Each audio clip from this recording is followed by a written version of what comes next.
ಪೀಠವನ್ನು ಸ್ಥಾಪನೆ ಮಾಡಿದಾಗ ಏನರ್ಥ, ಯಾಕಂದ್ರೆ ಬ್ರಹ್ಮಶ್ರೀ ನಾರಾಯಣ ಗುರು ಎಂದಿನ ಈಡಿಗರ ಗುರು ತಿಳಿಲ್ಲ. ಒಂದೇ ಜಾತಿ, ಒಂದೇ ಮತ, ಒಂದೇ ದೇವರು ಅಂತ, one God, one religion, one nation. ಹಿಂದೂನೊಬ್ಬ ನಾಯಕ. ಯಾಕಂದ್ರೆ ನಮ್ಮ ನಾರಾಯಣ ಗುರು ಜಯಂತಿ ಅವ್ರ ಕಾಲದಲ್ಲಿ ಆಯ್ತು. ನಾನು ಆ ಸಂದರ್ಭದಲ್ಲಿ ನಾನು ಬ್ಯಾಂಕೆಟಲ್ಲಿದ್ದೆ. ಮಾಡಿದ್ದಾರೆ ಸಿದ್ದರಾಮಯ್ಯರು ಕೂಡ ನಮ್ಮ ಜನರ ಪರ ಕೆಲಸ ಮಾಡಿದ್ದಾರೆ. ನಿಜವಾಗಿ ಸಿದ್ದರಾಮಯ್ಯ ಇನ್ನೂ ಬಹಳ ಕೆಲಸ ಮಾಡ್ತಾರ.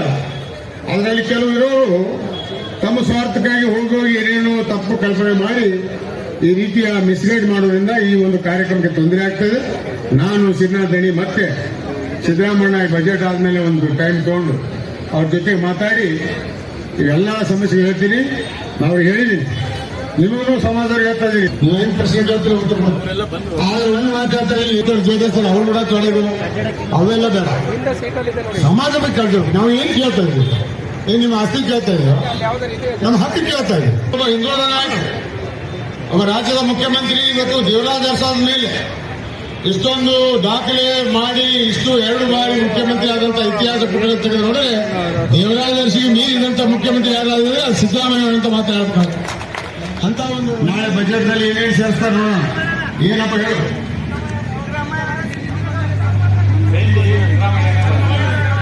ಸಿದ್ದರಾಮಯ್ಯ ಬಂದ್ ಮಾಡ್ಯಾರ ನೋಡಪ್ಪ.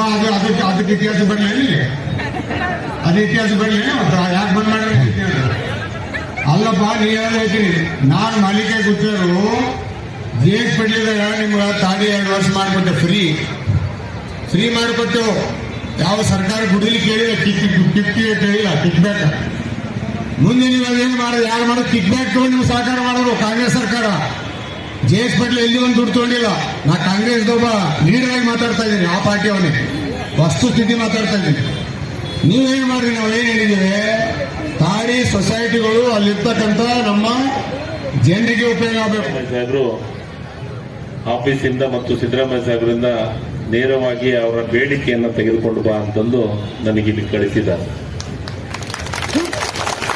ನಾನು ಈಡಿಗೆ ಸಮುದಾಯ ವಿಶೇಷವಾಗಿ ನನ್ನ ಕ್ಷೇತ್ರ ಇರ್ಬೋದು, ನನ್ನ ಜಿಲ್ಲೆ ಇರ್ಬೋದು, ಯಾವಾಗಲೂ ನನ್ನ ಜೊತೆಗಿರುವಂತ ನನ್ನ ಬಂಧುಗಳು ಈಡಿಗೆ ಸಮಾಜದವರು. ಅದು ಇಂಡಿಪೆಂಡೆಂಟ್ ನನ್ನ ಪಕ್ಷೇತರ, ಮೊದಲು ಪಕ್ಷೇತರ ಇದ್ದಲ್ಲಿದ್ದನು ನನ್ನ ಜೊತೆಗೇನೆ ನನಗೆ ಸಹಾಯ ಮಾಡಿದಂಥದ್ದು ಯಾವುದಾದ್ರೂ ಸಮಾಜ ಐತಂದ್ರೆ ಅದ್ರಾಗ ಈಡಿಗೆ ಸಮಾಜದ ಪ್ರಮುಖ ಸ್ಥಾನವನ್ನು ತೆಗೆದುಕೊಳ್ಳುವ. ಆ ಸಮಾಜದ ಆಶೀರ್ವಾದ, ಆ ಸಮಾಜದ ಒಂದು ಪ್ರೀತಿ, ವಿಶ್ವಾಸ ನನ್ನ ಮೇಲೇನೂ ಇದೆ. ಅದಾದ ಮೇಲೆ ಋಣ ಮುಟ್ಟಿಸುವಂತ ಕೆಲಸ ಪ್ರಯತ್ನ ಮಾಡ್ತಾ ಇದ್ದೀನಿ. ಯಾಕಂದ್ರೆ ಇವತ್ತ ಇದು ವೇದಿಕೆ ಸಿಕ್ಕತ್ತೆ, ಇಲ್ಲೇ ಒಂದು ಹೇಳೇ ಬಿಡ್ತೀನಿ. ಅದನ್ನು ದಯಮಾಡಿ ಯಾರು ತಪ್ಪು ತಿಳ್ಕೋಬಾರದು. ರಾಜಕೀಯವಾಗಿ ಹಿಂದಿನ ಸರ್ಕಾರದೊಳಗ ನಿಗಮಗಳ ಮಾಡ್ಬೇಕಂದ್ರೆ 10-11 ನಿಗಮವನ್ನ ಬೇರೆ ಪೇಪರ್ ಮೇಲೆ ಮಾಡಿ ಹೋಗ್ಬಿಟ್ರು. ಯಾರು ಮಾಡ್ಲಿಲ್ಲ ಅದನ್ನ. ಅದರೊಳಗೆ ನಾರಾಯಣ ಗುರು ಒಂದು ನಿಗಮ. ಸ್ವಾಮೀಜಿ ದಯಮಾಡಿ ಇದು ಬಹಳ ಸ್ಪಷ್ಟವಾಗಿ ಹೇಳಲಿಕ್ಕೆ ಇಷ್ಟಪಡ್ತೀನಿ. ಯಾಕಂದ್ರೆ ಸತ್ಯ ಹೇಳಕ್ ನಾನು ಇನ್ನ ಮುಂದೆ ನೋಡಂಗಲ್ಲ. ಹಿಂದೆ 11 ನಿಗಮ. ಹಿಂದಿನ ಸರ್ಕಾರ ಮಲ್ಲಿಗೆ ಹಣ್ಣೊಂದು ಸಬ್ಸಿಡಿ ಹೇಳ್ಬಾರ್ದು. ಯಾಕಂದ್ರೆ ಆ ಸರ್ಕಾರದಾಗ ಇದ್ದಂಥವ್ರು 11 ನಿಗಮವನ್ನ ಪೇಪರ್ನಾಗ ಆಗಿ ಹೋಗಿ. ಆದ್ರೆ ಒಂದು ನಿಗಮ ಸ್ಥಾಪನೆ ಮಾಡಬೇಕಾದ್ರೆ ಅದರದೇ ಆದಂತ ಕಾನೂನುಗಳು ಅದಾವ. ಒಂದು ನಿಗಮ ಮಾಡ್ಬೇಕಂದ್ರ ಆ ನಿಗಮ ಮಾಡಿ ಆ ನಿಗಮಕ್ಕ ಕಂಪಲ್ಸರಿ 5 ಕೋಟಿ ದುಡ್ಡಿಟ್ಟು ಅದನ್ನ ದೆಹಲಿ ಒಳಗ ರಿಜಿಸ್ಟ್ರೇಷನ್ ಮಾಡ್ಬೇಕು. ಒಂದು ನಿಗಮ ಮಾಡ್ಬೇಕಂತಂದ್ರ ಒಳಗ ಸೇಂದಿ ಬಗ್ಗೆ ಮತ್ತು ಅದರ ಜೊತೆಗೆ ನಾರಾಯಣ ಗುರುಗಳ ಪುತ್ಥಳಿಯನ್ನ ನಿರ್ಮಾಣ ಮಾಡೋದು ನನ್ನ ಇಲಾಖೆಯಿಂದ ಮಾಡುವಂಥದ್ದು. ಅದನ್ನ ನಾನು ಮುಖ್ಯಮಂತ್ರಿಗಳ ಗಮನಕ್ಕೆ ತಗೊಂಡು ಗುರುಗಳು ಹೇಳಿದ್ರು. ಏನಂದ್ರ ಎಲ್ಲ ಇದಕ್ಕೆ ಪುತ್ಥಳಿಗಳನ್ನ ವಿಧಾನಸೌಧ ಇಡೋದು ಸ್ವಲ್ಪ ಕಷ್ಟ ಆಗತ್ತೆ ಸ್ವಾಮೀಜಿ. ಯಾಕಂದ್ರೆ ಎಲ್ಲ ಕಡೆ ಈಗಾಗಲೇ ಇಟ್ಬಿಟ್ಟಿದ್ವಿ ಮೂರ್ತಿ ಎಲ್ಲ ಕಡೆ. ಎಲ್ಲಿ ಜಾಗ ಇಲ್ಲ.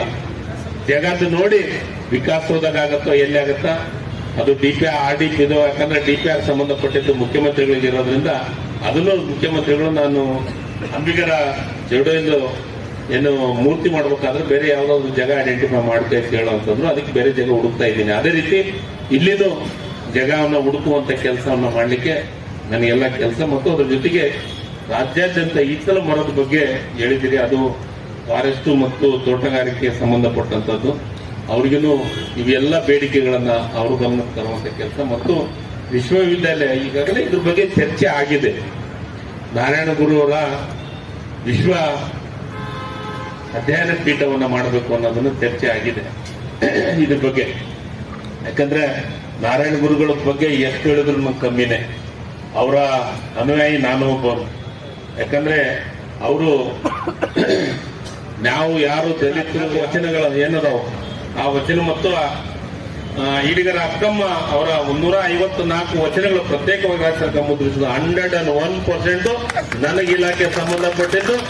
ನಾನು ಬಜೆಟ್ ಆದ ತಕ್ಷಣ ಅದಕ್ಕೆ ಏನು ಆದೇಶ ಮಾಡಿ ಪ್ರಿಂಟ್ ಮಾಡಿಸಿ ಅದನ್ನ ಹಂಚುವಂತ ಕೆಲಸವನ್ನ ಮಾಡ್ತೀನಿ. ಯಾಕಂದ್ರೆ ಅದು ನನ್ನ ಕೈಯಾಗೈತೆ.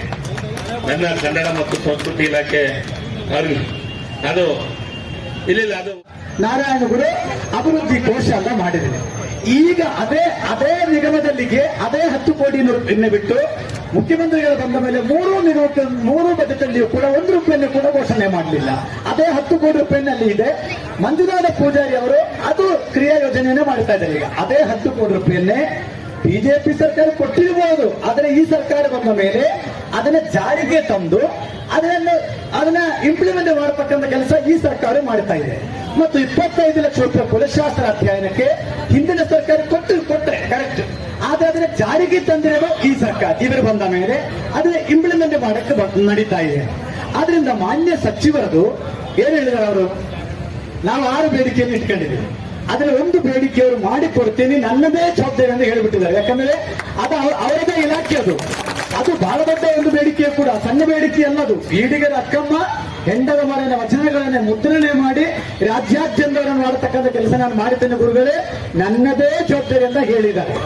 ಮತ್ತು ವಿಶೇಷವಾಗಿರ್ತಕ್ಕಂಥದ್ದೇನಪ್ಪ, ಸೇಂದಿ ಮತ್ತು ಸರ್ಕಾರದ ಮಧ್ಯೆ ಇರತಕ್ಕಂಥ ಒಂದು ಸಂಬಂಧ ಇದೆ.